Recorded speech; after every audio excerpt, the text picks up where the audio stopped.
নমস্কার বন্ধুরা, আমার চ্যানেলে আপনাদের স্বাগত। তো প্রতিদিনের মতো আজকেও একটা নতুন ধরনের ভিডিও নিয়ে এসেছি। আজ বানাবো ফুলকপি আর হাঁস ডিম দিয়ে একটা দারুণ স্বাদের রেসিপি। এখন তো বাজারে প্রচুর পরিমাণে ফুলকপি পাওয়া যাচ্ছে এবং সস্তায়। আর এই রেসিপিটা খুবই কম তেল মশলা দিয়ে তৈরি। তো চলুন দেখে নেওয়া যাক আমি কিভাবে এই রেসিপিটা তৈরি করি। এখানে নিয়েছি 4টা হাঁস ডিম।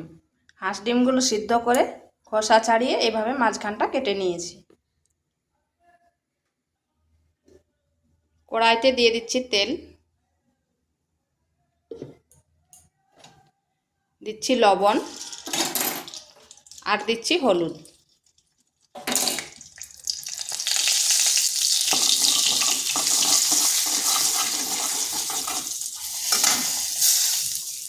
এরপর দিয়ে দিচ্ছি ডিমগুলো।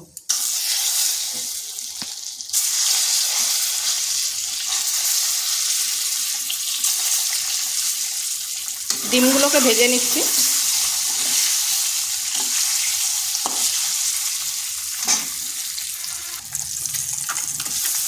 ডিমগুলো এইভাবে ভেজে নিয়েছি। তো এগুলো হয়ে গেছে, এরপর তুলে নিচ্ছি। আর এখানে নিয়েছি ফুলকপি। ফুলকপিগুলো এইভাবে কেটে নিয়েছি, মিডিয়াম সাইজের নিয়েছি। 2টো মিডিয়াম সাইজের আলু আর একটা টমেটো। ওই তেলের মধ্যে দিয়ে দিচ্ছি ফুলকপিগুলো।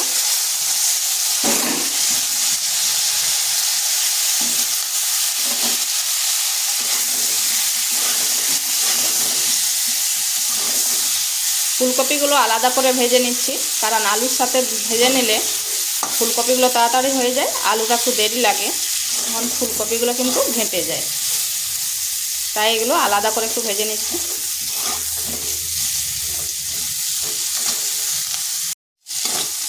ফুলকপিগুলো ভাজা হয়ে গেছে, এগুলোকে তুলে নিচ্ছি। ওই কড়াইতে সামান্য একটু তেল দিয়েছি, এরপর দিয়ে দিচ্ছি আলুগুলো।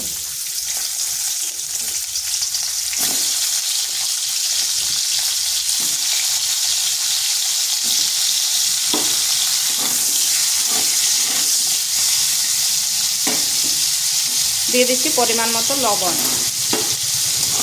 আলুগুলোকে একটু লাল লাল করে ভেজে নেব।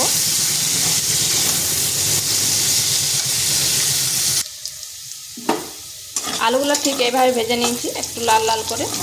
এগুলো হয়ে গেছে, এরপর তুলে নিচ্ছি। এখানে আবারও 1 চামচ তেল দিয়ে দিচ্ছি।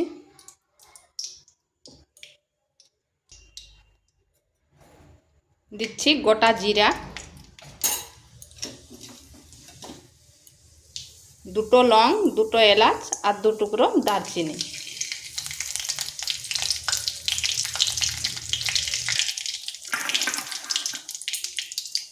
দিয়ে দিচ্ছি হলুদের গুঁড়ো। এরপর দিচ্ছি আদা রসুনের পেস্ট।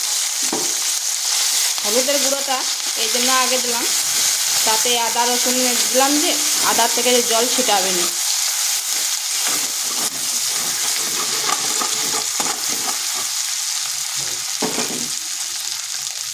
দিয়ে দিচ্ছি একটা মিডিয়াম সাইজের পেঁয়াজকে এভাবে কেটে রেখেছিলাম।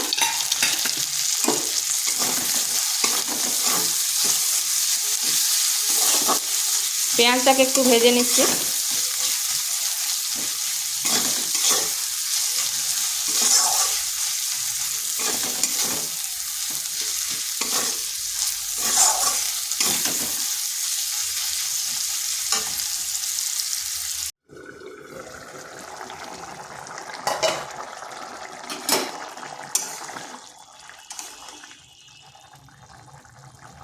দেখুন আলুগুলোও সিদ্ধ হয়ে গেছে আর ফুলকপিটাও সিদ্ধ হয়ে গেছে।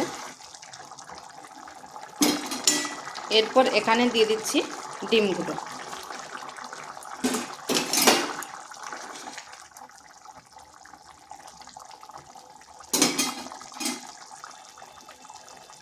দিয়ে দিচ্ছি গরম মশলা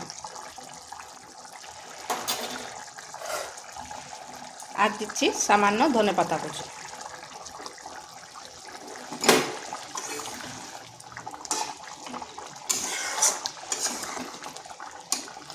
এটা আমার প্রায় হয়ে এসেছে।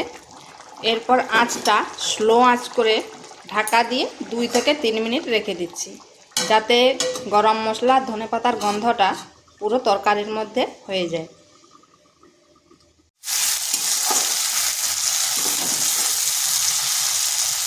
পেঁয়াজটা ভাজা হয়ে গেছে। এখানে দিচ্ছি সামান্য একটু জল।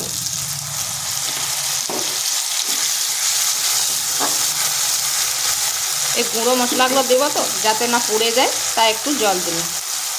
দিয়ে দিচ্ছি জিরে গুঁড়ো, ধনে গুঁড়ো আর দিচ্ছি কাশ্মীরি লঙ্কার গুঁড়ো।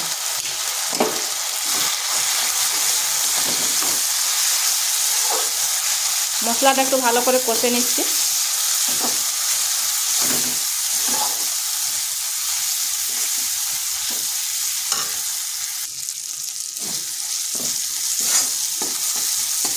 মশলাটা কষানো হয়ে গেছে। দিচ্ছি একটা টমেটো, দিচ্ছি পরিমাণ মতো লবণ।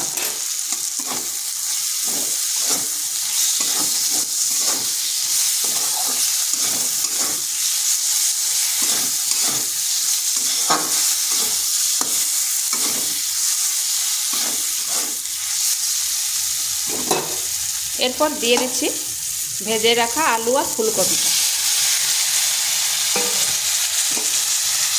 এটাকে মশলার সাথে ভালোভাবে কষে নিচ্ছি।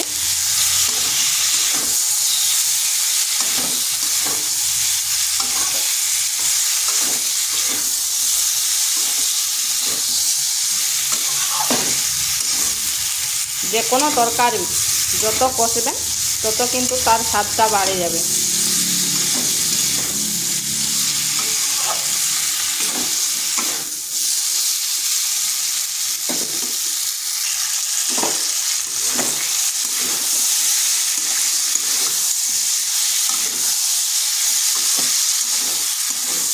এটা কষানো হয়ে গেছে।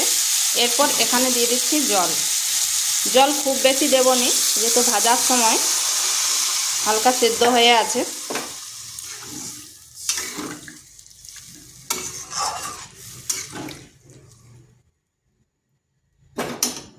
এরপর আঁচটা মিডিয়াম আঁচ করে ঢাকা দিয়ে রেখে দিচ্ছি 5 থেকে 7 মিনিট।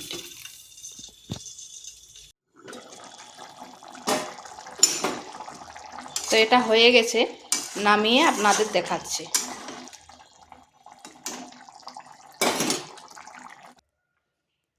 তো বন্ধুরা, এটা হয়ে গেছে, আর দেখুন কত সুন্দর কালারটা হয়েছে। তো বাড়িতে একবার এইভাবে করে দেখতে পারেন। আর ভিডিওটা ভালো লাগলে লাইক, শেয়ার, কমেন্ট অবশ্যই করবেন। আর নিত্য নতুন রেসিপি পাওয়ার জন্য চ্যানেলটিকে সাবস্ক্রাইব করবেন।